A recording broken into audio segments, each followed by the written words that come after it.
them hurt my little ones. It's okay, lad. That's not a child. Not anymore, it ain't. Dr. Tenenbaum saw to that. Bitte do not hurt her. Have you no heart? Aye, that's a pretty sermon coming from the ghoul who cooked up them creatures in the first place. Took fine little girls and turned them into that, didn't you? Listen to me, boyo. You won't survive without the Adam those things are carrying. Are you prepared to trade your life, the lives of my wife and child, for Tenenbaum's little Frankenstein? Here! There is another. Use this. Free them from their torment. I will make it to be worth your while. Somehow.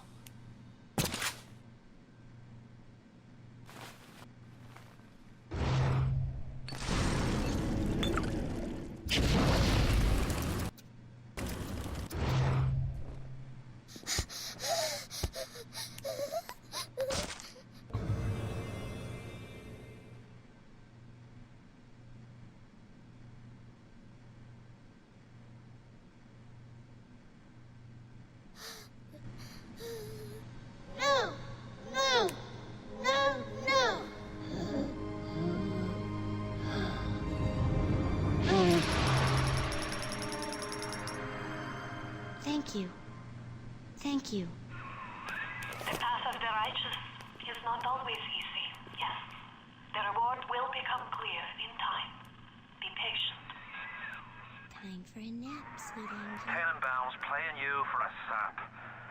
Those things may look like wee little girls, but looks don't make it so. You need all the Adam you can get to survive. If you cross paths with another of them gatherer's garden machines, make sure you pick up a new plasmid or two. That's if the price ain't too dear, of course.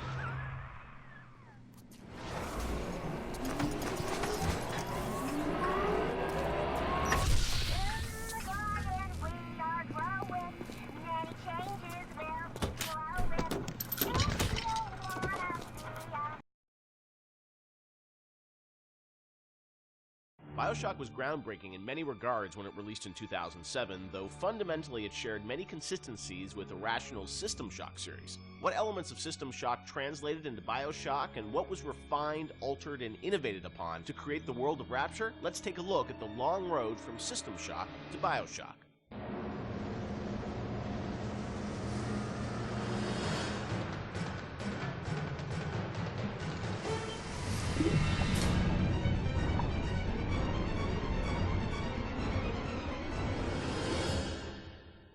Everyone knows where the game ended up, but I think fans would be interested to learn where this game or the idea of doing this game started. And I think, you know, folks know System Shock and the legacy of that game, huge fan base. Did it start as a System Shock game initially?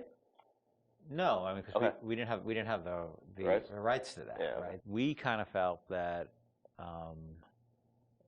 there was more game design to mine there. You know, that it was sort of, we did that one game, and it was sort of the first game that really combined shooting and RPG. And it was a very small budget. You know, it was a very small team, and it was the first game we had ever done. So we got pretty lucky, I think, in terms of how well it came out. But but the odds were sort of stacked against it. And the team, was really enthusiastic about doing a game like that. And time had evolved, and the team was much more. We had done a bunch of games together, and we were, we had a stable technology base, and we were like, okay, well, which System Shock 2 was not. I mean, that engine, no game had ever shipped on that engine. It was a very crude piece of technology. Most of us had never shipped a game at the time. So like, well, what if we had a stable technology base, and we had a team that was more experienced and more seasoned, and we had, an actual, like our director, and which we didn't really have on System Shock 2. What could we do? And so I think there was a lot of enthusiasm in the team to really try to do a more mature version of that kind of game.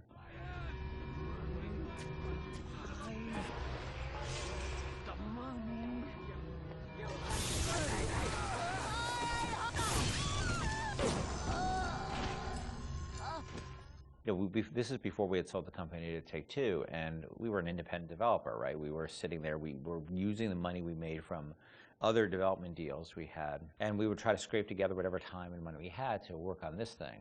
And it was not actually something I was particularly keen on doing. The team was much more keen on doing a sort of a System Shock-ish game than I was, because That's what you're pitching, right? Like System Shock 3 at one point, right? well, I mean, there was an actual System Shock Right. 3 that we were pitching Okay. back in the day when we were right after System Shock 2, but that never happened. Right, yeah. We couldn't get anybody interested because System Shock 2 sold like 5 copies, right? And so as the business guy, the guy who had to not only just sort of write the content, but the guy who had to go out and get the deals and pay everybody, I wasn't particularly excited about doing this because it was very disappointing when we did System Shock 2 and nobody bought it. You know, it got great reviews. It got these insane reviews, but it left us in a place where it didn't really move the needle for us in terms of making payroll. So I wasn't super excited about it because I didn't see a publisher be interested in it, and I didn't see the audience actually being particularly interested in this kind of game. And it was really the team who convinced me to invest in this because their enthusiasm. I think a lot of them came to the studio because of System Shock 2. And so finally, they sort of battered me down. And it's good they did, because I was not the first fan of doing this. And I know initially there was something called the Serene Dawn. That was a spaceship? The Or name what of was that? No, that was It's the name of a cult, the right? cult, Yeah, Oh, yeah. that's right. Okay. That one's, I think, been lost to the... If I remember correctly, Serene Dawn was a cult. You were playing as a deprogrammer that was infiltrating the cult, and your name happened to be Carlos Coelho, who was one of our programmers at the time. It's named after him, yeah. Then there was a story notion that I always really found interesting, which was that you have these cults, and you have sometimes people who these sort of characters who are really live on the edge of the gray morality, which is these guys who come in and essentially kidnap people out of these cults or rescue them, depending on how you look at it. Because what it really is, from a functional standpoint, it's a kidnapping, right? You're coming to an adult and you're saying, you're hired by their parents or whoever. And this was in the story, it was like a senator whose daughter joined one of these religious movements called the Serene Dawn, you said? Yeah, the Serene Dawn. And I always thought that was a really interesting tension of this hero who's basically a kidnapper and taking a young woman against her will out of the place that she was in. Now, you could also make the other argument that, well, she was not really there by her will. But there's a really interesting conversation that goes on there. I think there was actually a Kate Winslet movie, a Harvey Keitel, Kate Winslet movie, which dealt with a similar theme. Because usually you hear that story, these deprogrammers as a sort of heroic kind of notion. But I always thought that, well, there's something interesting about agency going on there, and about are people entitled to make bad mistakes, or is it a bad mistake? It all depends on the person. And I'm not a fan of religious cults or religion in general, but there seemed to be an interesting discussion of freedom there and independent decision making. And I thought that idea was cool, and that was sort of the basis of it for a while. But it was really mostly for the purpose of we needed something to go out and pitch to publishers, and so we didn't have a ton of time to really develop it. So that sounded like, all right, this will do for now. And was that pre-Underwater City? I mean, this was just like an idea for a story? We may have stepped away from that to do the cult thing, but then we went back to the underwater No, we thing. had that one room, remember? We had the one World War II room with the roaches on the ground and like these weird test tube things that you could walk around. I don't know where that fell. It could have been underwater. There was no windows. The thing is, we were a small business, right? And we were trying to figure out a way to sell this thing with spending the least amount of money, because we didn't have any money. We didn't have a pot to piss in. So we would do this demo. That was one room basically, just to show. And I'd write up a document, and we'd take it around. And I'd fly around the country, be like, "Here's our room." It was a different time, And we had just come off of SWAT 4. One of the advantages we had is that we were so familiar with that engine at that point that we could really start cranking through, small rooms and lighting and making things look good. So I took it on the road to sell it to somebody, and nobody cared. We'd go to a publisher, and look, they have to make money, right? And then we'd say, oh, it's sort of a spiritual successor to System Shock 2, and they'd be like, well, how did that sell? And I'd be like, my mom likes it, and they would be like, well, we can't, and usually we'd be talking to a fan.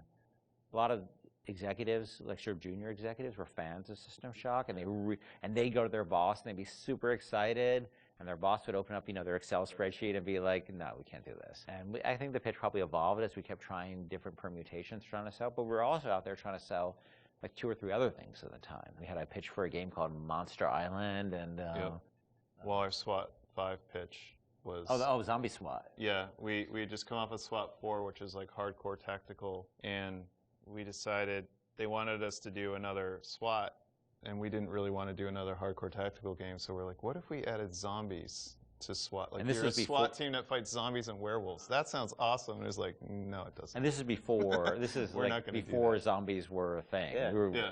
And so we came with this thing called Division 9. Division 9, yeah. That probably would have been even a bigger financial success than BioShock. Wow. But we couldn't get anybody interested in it. We didn't have enough werewolves in the demo, I think. We had 0 werewolves in the demo. Yeah, we were going to have werewolves, weren't we? Werewolves and vampires. That was the Oh, really? Yeah, Werewolves, the whole, vampires, like, zombies? just throw it all, Yeah. all the Universal Studios monsters from like, Oh, wow. yeah. So what happened is we couldn't sell it, but we were always sort of independent-minded. And so I said, well, what if we sort of did this in reverse? Instead of getting a publisher first and then doing a press tour on it, what if we sort of did the press first? Yeah. And we called up a guy, Andrew Park, who's at GameSpot at the time, who was a fan of System Shock 2 and a great guy. And I said, well, will you come out and look at this thing we're doing and write a story on it? And he was like, sure. And Andrew flew out and we showed him what we had, which is this very, very rudimentary thing about an underwater base. And he wrote up an article and sort of featured as like, this is the spiritual successor to System Shock 2. And the next day, the phone started ringing from publishers who now all of a sudden saw the article was getting all this pickup and all these comments and people were excited. And that really, I think, put it over the top in terms of being able to sell it, even though it was not BioShock at that point. It was called BioShock, but it was not BioShock. There would have been I don't think there would have been a game. We never would have sold it without Andrew coming out doing that. My belly's full of angel's blood.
Oh, Mr.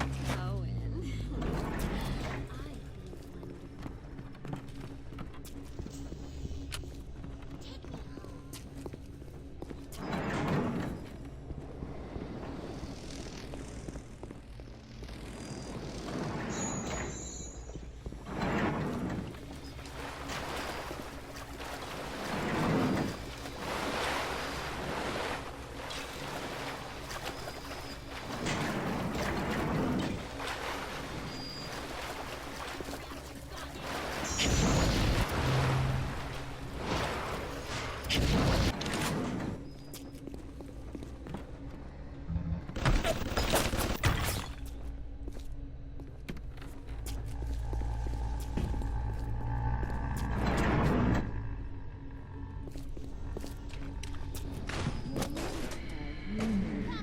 Take me home.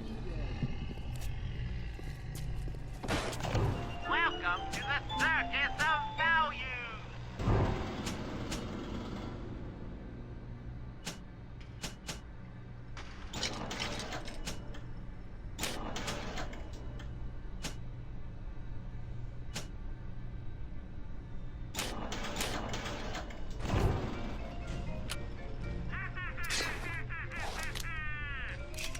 Kill your cravings at the Circus of Value!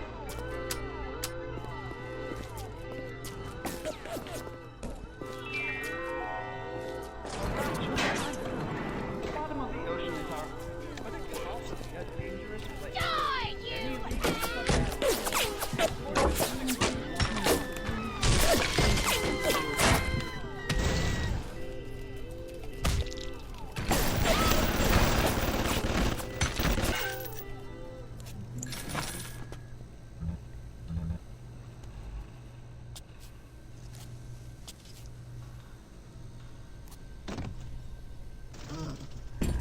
I'm ready for dream time, Mr. B.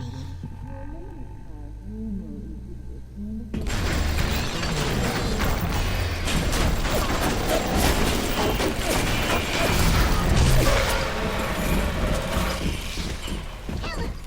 Kill him!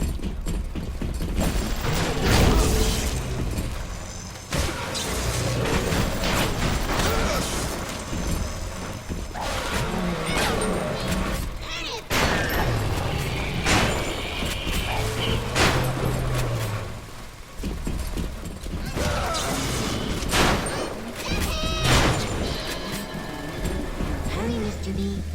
I can see aim.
Thank you, mister.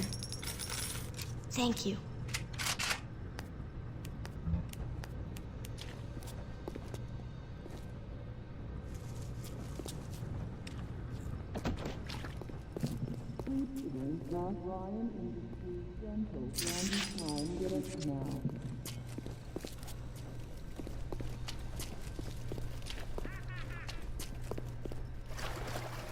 Bienvenido al amor nido.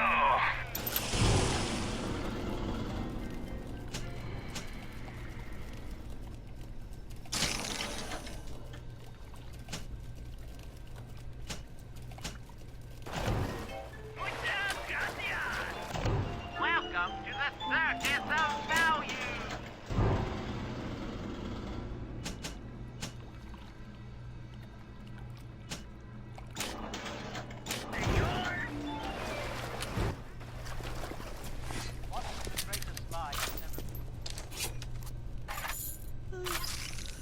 Time for Betty Bye, Mr. B.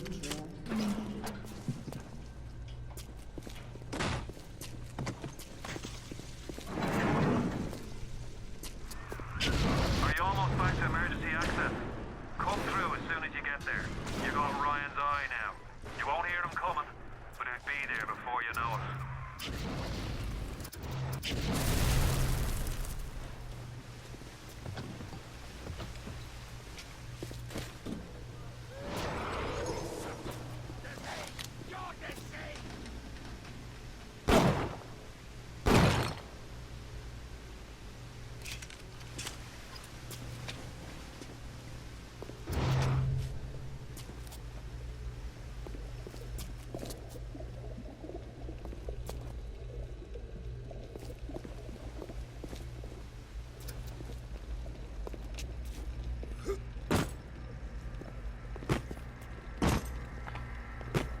The parasite is three things: free markets, free will, and free men.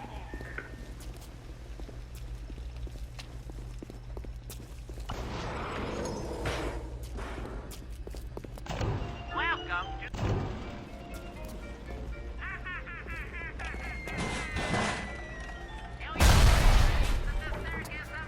Why are you dragging out your treatment?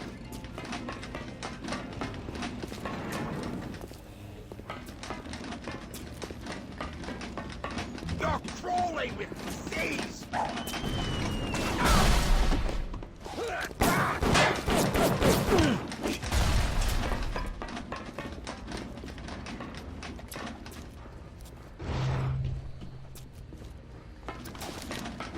Can't security around here. We need more hacks. I'm opening you up! Ah!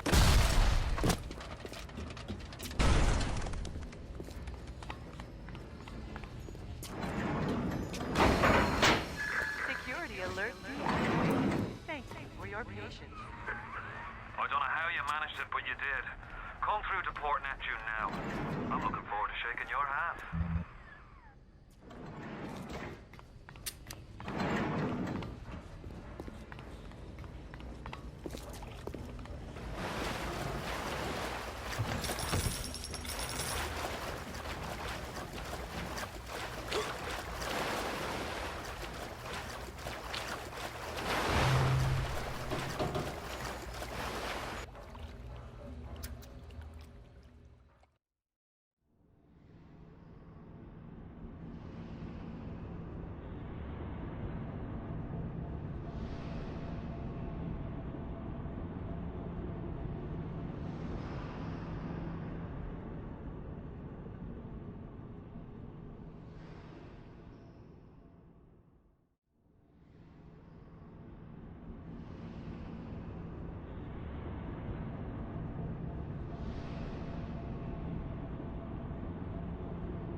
Now you had the pleasure of Andrew Ryan's company.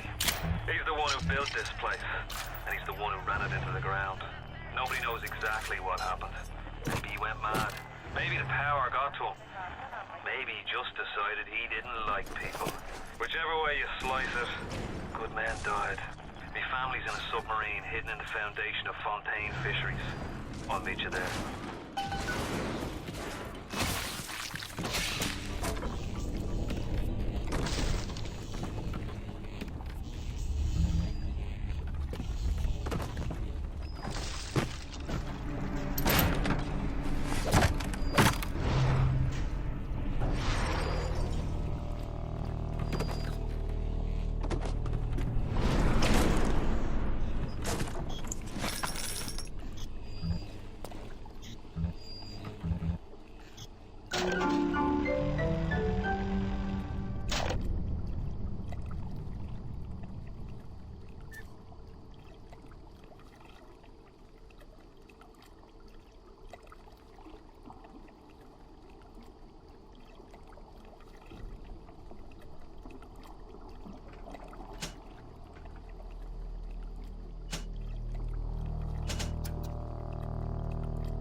Mr. B. I can see Amy dancing in the snow.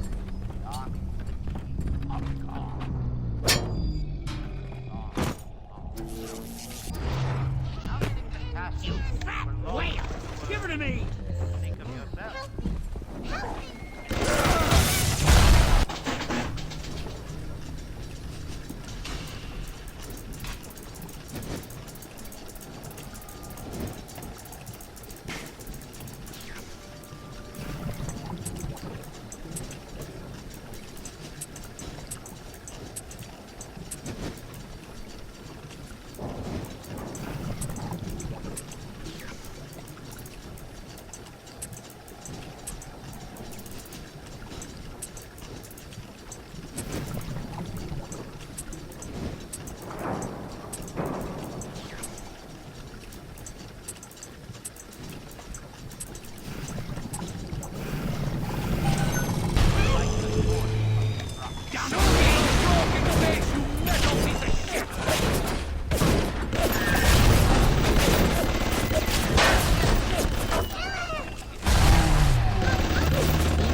This one's ready to burst, Mr. B.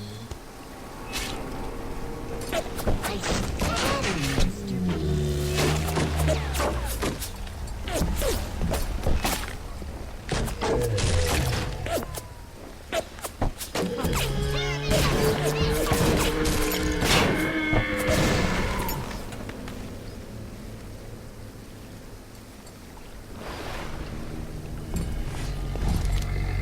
Look, Mr.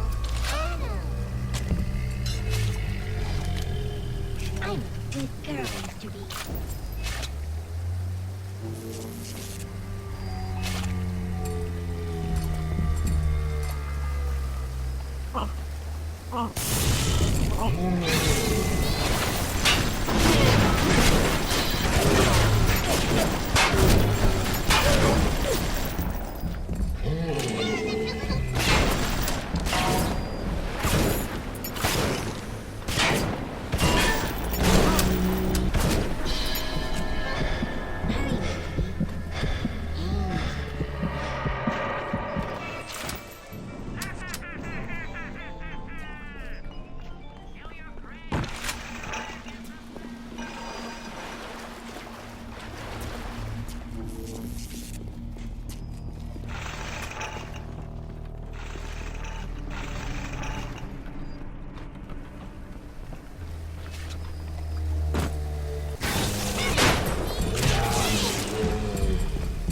have shown kindness to my little one. You saved me. But are you really a friend to us?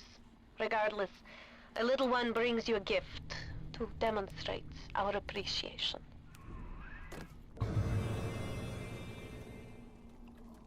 Time for bye-bye, Mr. B.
Whenever anyone wants others to do their work, they fall apart.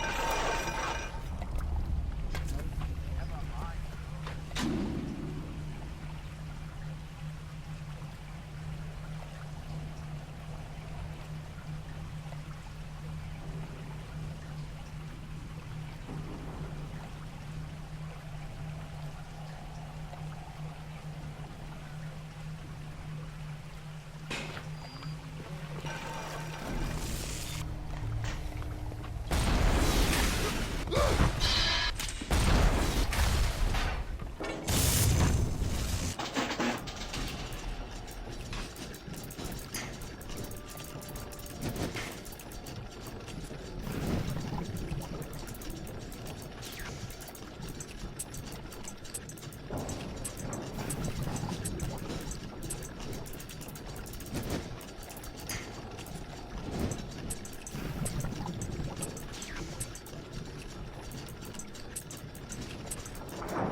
Shall be the fruit of thy basket.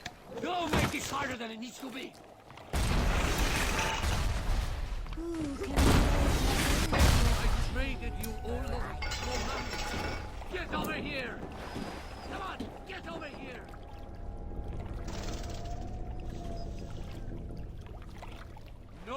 second chance for the weak. Come on, you fuck! Fight me properly!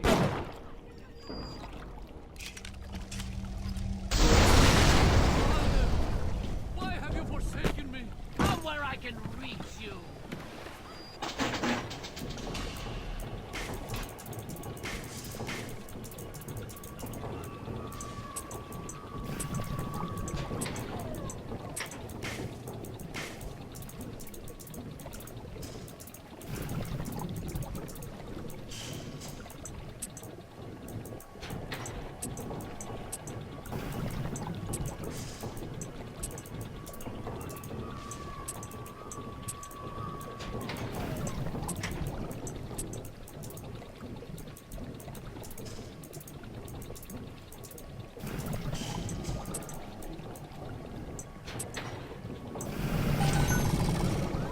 Are you afraid of me, monster?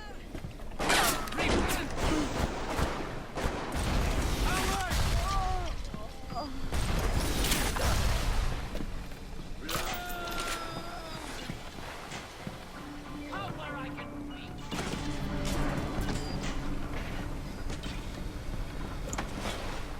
We have turned away from your life. Come on, fight me properly!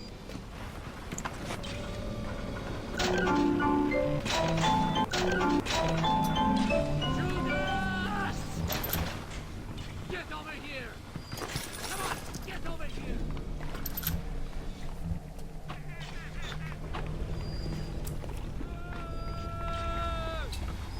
Howard!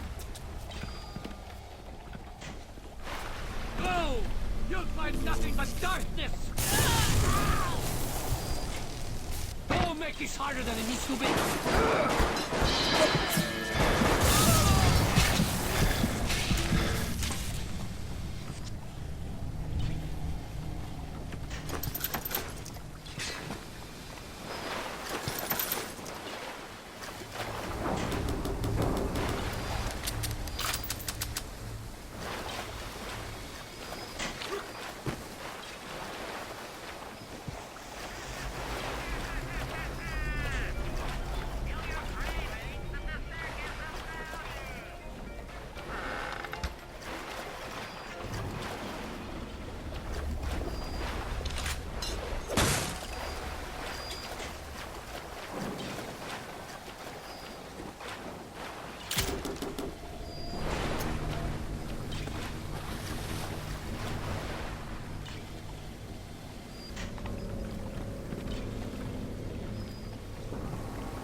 knocking back pints up at the Fighting McDonough's.